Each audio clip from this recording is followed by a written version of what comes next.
If your houseplant fern is getting a little big, there's an easy way to do something about that. Let's just divide it.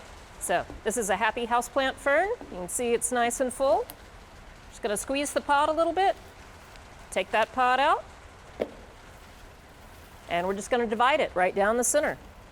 Then with a soil knife, all you have to do is kind of pick a dividing line in the center. I'm just gonna saw right through it. Now you've got 2 fern pieces, each ready to go in their own pot. Just gonna stick that little guy in. Little extra soil,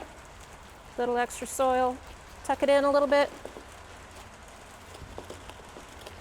That's ready to water and go. Same thing with this one. Stick it in your new pot. Add a little soil. Add a little soil. Tuck it in. You're ready to water and go. 2 brand new ferns.